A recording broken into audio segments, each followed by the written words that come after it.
Madame, Monsieur, bonjour.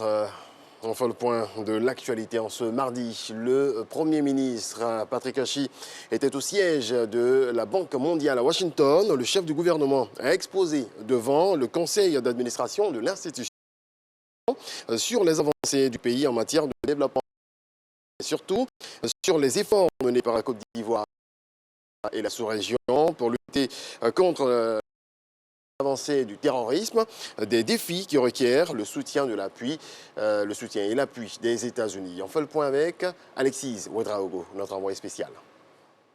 À l'agenda bien chargé du Premier ministre ce mardi à Washington, cette visite de travail à la Banque mondiale.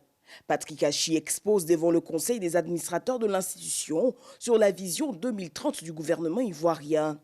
Le Premier ministre porte surtout un plaidoyer intense, celui d'un accompagnement plus efficace au développement d'un pays riche de potentiel. La Côte d'Ivoire a su assurer une transformation socio-économique, assurer une unité et établir une vision sur un nouvel horizon. Nous voulons continuer cette dynamique extraordinaire et nous voulons même l'accélérer. Nous voulons aller plus avant pour donner à notre pays et à nos concitoyens le pays et la vie qu'ils méritent. Nous nous réjouissons du partenariat constructif et fructueux que nous maintenons avec la Banque mondiale. Autre point clé, celui d'un accompagnement pour un secteur privé plus fort, gage une employabilité des jeunes. Alors c'était un honneur et un plaisir de recevoir son Excellence Monsieur le Premier ministre dans les locaux du conseil d'administration de la Banque mondiale. Il a partagé avec les administrateurs de la Banque mondiale la vision pour une Côte d'Ivoire solidaire, les différents programmes que nous avons avec la Côte d'Ivoire, le rôle du secteur privé dans le développement du pays, l'importance de la gouvernance pour que le pays puisse avancer, mais également le contexte géographique difficile dans lequel se trouve la Côte d'Ivoire avec ce qui se passe à la fois au niveau des pays du Sahel, mais également les défis autour de la région du Golfe de la Guinée. Nous avons énormément appris au cours de ces échanges avec son Excellence Monsieur le Premier ministre. La Côte d'Ivoire, certainement, c'est le moteur de la croissance dans l'espace géographique de l'Afrique occidentale, mais je dirais même au-delà que par conséquent, nous allons renforcer davantage notre coopération à la fois technique et financière avec la Côte d'Ivoire dans les années à venir. Et l'offensive diplomatique, elle se poursuit, mobilisée pour la destination Côte d'Ivoire. Patrick Hachi, on l'a dit tout à l'heure, fait également la promotion de la destination Côte d'Ivoire. Hier, le Premier ministre était face aux leaders afro-américains. Ces derniers ne cachent pas leur attrait pour la Côte d'Ivoire. C'est ce que nous apprend Alexis Ouedraogo. Corruption is a cancer, within the administration and even for the private sector. And we have to fight against this, Patrick Hachi, face aux leaders afro-américains à Washington, D.C., présente les avancées de la Côte d'Ivoire ces 10 dernières années. Mécanisme de bonne gouvernance, attractivité du secteur privé, autant de potentiel à découvrir et dans lesquels investir. Les questions d'investissement, comment on peut engager le diaspora américaine envers la Côte d'Ivoire pour bien donner le support que vous attendez de nous. On est là depuis plus de 30 ans, le CFA, et nous avons bien battu beaucoup de sujets, beaucoup de programmes envers l'Afrique et on veut continuer avec la Côte d'Ivoire. Je suis très heureux de la conversation aujourd'hui avec le Premier ministre. Il a été très ouvert, honnête, franc. Il nous a donné plusieurs conseils sur comment la diaspora peut aider la Côte d'Ivoire.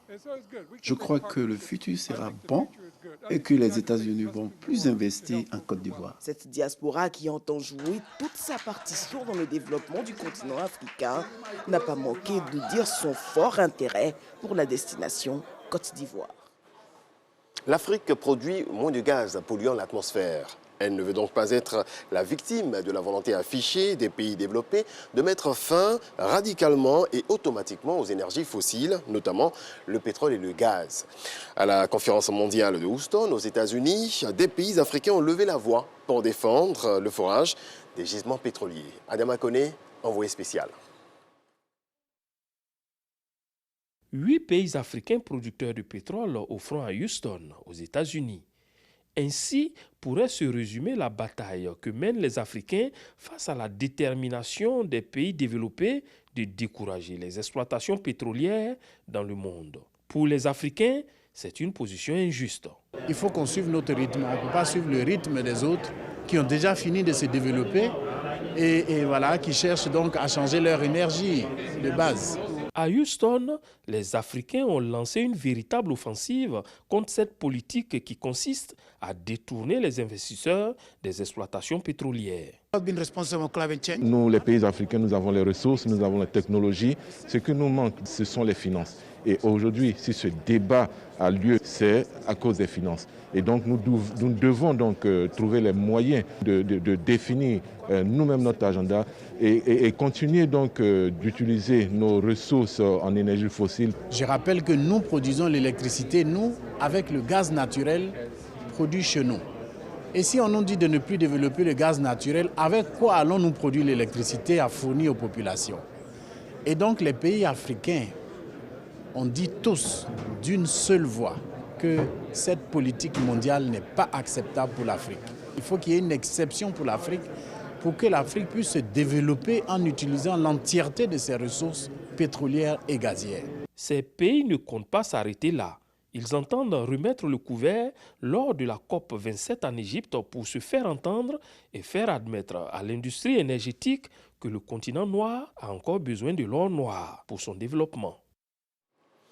En Guinée, les autorités reçoivent depuis hier les acteurs politiques pour préparer les assises qui démarrent le 22 mars prochain. Ces concertations concernent aussi les religieux et la société civile. Le but des autorités, discuter avec la classe politique qui leur reproche de l'écarter des affaires publiques et notamment des détails de la transition. La Chine enregistre son plus haut chiffre de contamination de Covid-19 depuis 2020. 5000 personnes positives au coronavirus ont été détectées ces derniers jours, dont 3000 dans la province de Jinling. Depuis le début de la pandémie, le gouvernement chinois tient rigoureusement sa politique zéro Covid en appliquant des mesures sanitaires strictes. Plusieurs dizaines de millions d'habitants sont donc à nouveau confinés. Et puis on termine avec du football, Ligue européenne des champions, huitième de finale retour. L'Atlético Madrid s'est qualifié pour les quarts de finale de la compétition. Hier, le club espagnol s'est imposé 1-0 sur le terrain de Manchester United après avoir fait match nul 1 partout à l'aller. Dans l'autre rencontre de la soirée, Benfica a également inversé la tendance en gagnant 1-0 sur la pelouse de l'Ajax Amsterdam. 2 buts partout au match aller. Voilà, c'est la fin de ce point de l'actualité. On se retrouve à 7h.